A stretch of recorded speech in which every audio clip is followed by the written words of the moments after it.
Don't see me Sis Melly stressing. I don't listen to anything else.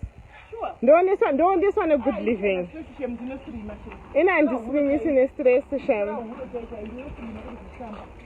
I actually gain weight when I'm stressed. I gain a lot of weight when I'm stressed. There's no need to be stressed for you. There's no need to. I'm an emotional eater. Kind of behind. McDonald's. No. Sugar. I love sugar, and it keeps me. It takes me in a quiet place.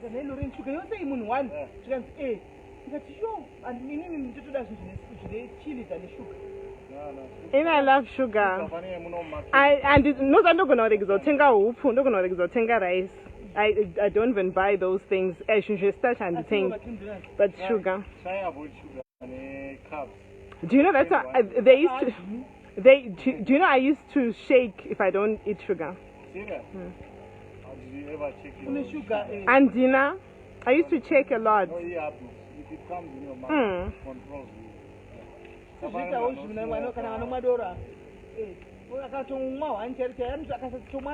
the thank you in the 5 kgs you 3 months and you stay alone. I stay alone. Oh, that's right. But sugar.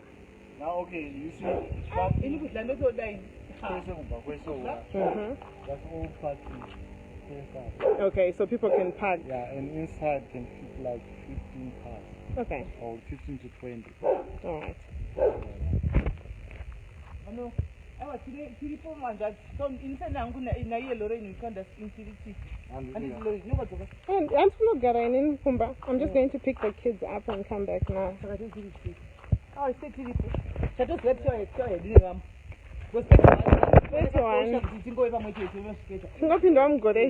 open the back door. This time it's actually pain. Guys, quite me too. Guys, quite try. No, can you talk counter in, guys. Count me in, guys. And charity.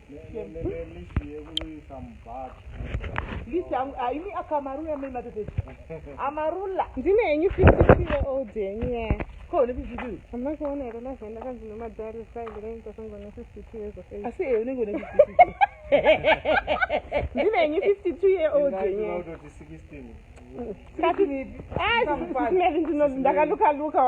I say you can't go on and pay shift name.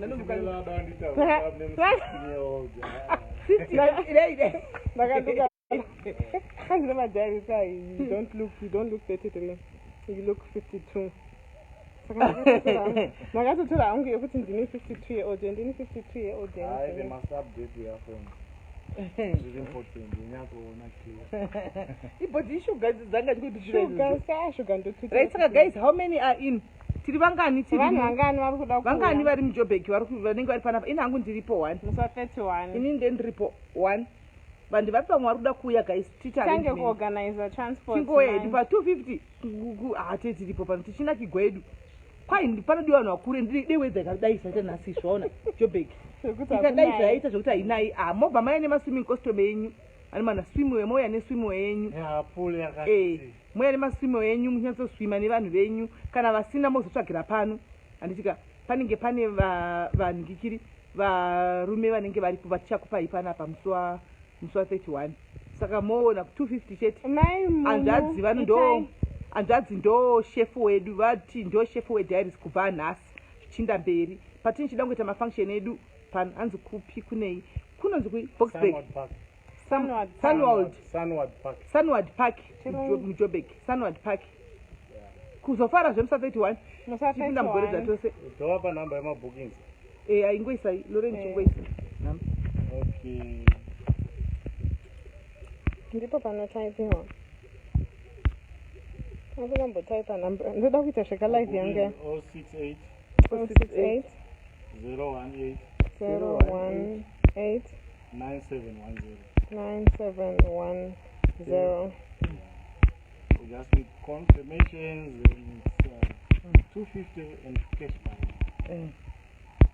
Guys, not only for diaries, chero uchida kuita family function yenyu imimi kwenyu maybe unenge kune vanhu vanonetsa vachiti hey atikuda noise hey watu mongobhuka yenyu panapa moya panapa mongowafonera mobhuka moya panapa motaura navo pano vanokuitira catering zvese everything imuchengi kungoya kuzofara panapa andimaona chete chipo Cape Town tiri kuuya mira corona idzikire Cape Town tiri kuuya kwaiti but tamirira covid first timboona kuti zvakamira sei asi haiti iri koko.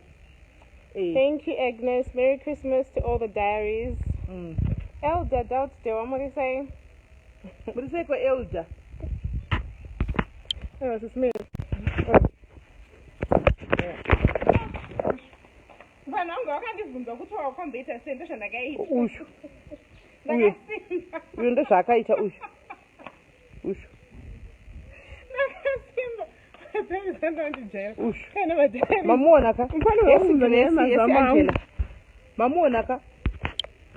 Chinditsvagira ipapo manje tokutsvagira uya tokutsvagira Febi chiuya kuno tikutsvagire aiwa don't worry Febi uri sorted yo zvako hazvitombonetsi it's just your dates don't worry zvako zviri proper zvakarongeka ona kuti namba wangu inyoreka indi ndikuda kubhuka when I come for my visit. Elder don't worry mimi muri sorted mimi so Elder munoya muno saka vanenge vachiva kudiaspora hamugoni kuva hamuna mota yekuti munovaisire. Yeah, Russians. Diaspora like vachida kuyavo vanti kazhinji kacho vanenge vachitsvaga maaccommodation motikari matinoti hamuna zvese zvokuti munokwanisa kuvapa motikari tivahaye accommodation. Vashinetsa.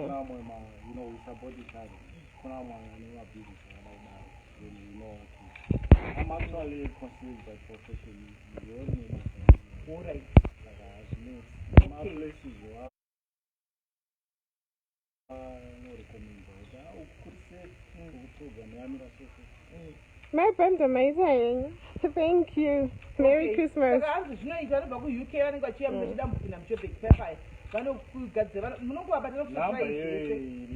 Number yo yatapina. No problem. So let's say if you book in a place where you say it's self-catering, he can do your cooking. All the meanings actually.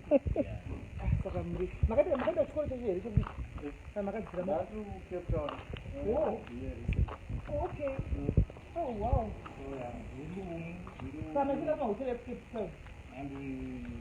Lucia, sorry. Hello, don't think this is wrong. I'm going to read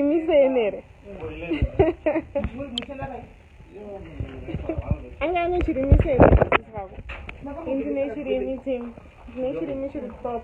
guys, this is super no good. It gets right in board, yeah? So they say, yeah, I know. I've been there, it's very expensive. Lucia, I guess lunch. Come on,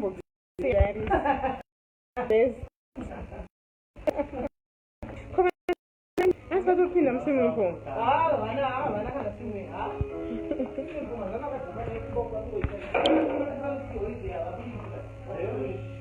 My diaries, enjoy the rest of your day and your Christmas. Stay blessed.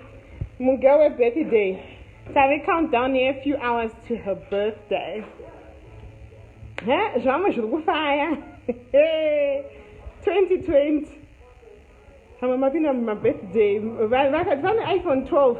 Never iPhone 12 again. Hey?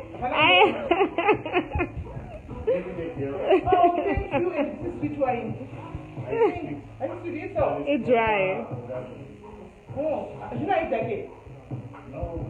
Move on, Sis Melly, wrap your wine live loading, mind.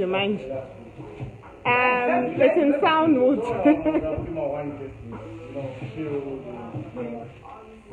Wow, 2018.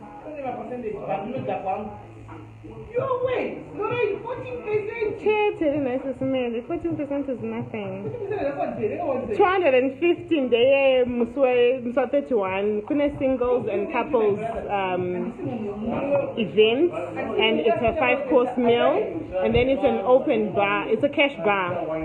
It's cash 9 rands. And if people are bringing their own alcohol, do you have a corkage? No, they're buying They can buy it. Okay. They want okay, I think you cooler box. 50 rand per cooler box. Okay, quite 50 rand per cooler box. So 31. To change the address and everything, and then if you're close by or if you're wanting to come, Tongo ya Tese. Yeah, at least 2:45. Vanhu vange vari panapa. First course starts. Saka ukuzvitutu.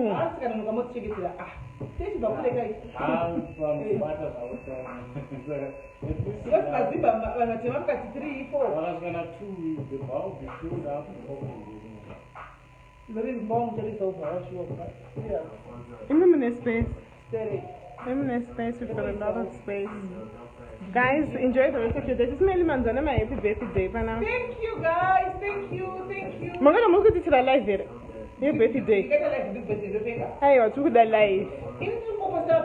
Aye, what took the live? But it's live at 10 minutes. Yay! You can go to Tikuti happy birthday. Show him, I know share birthday, VIP. The Lord Himself, Jesus Christ, Rapi wa wine on it alive, Mangwana, you can birthday, a celebration.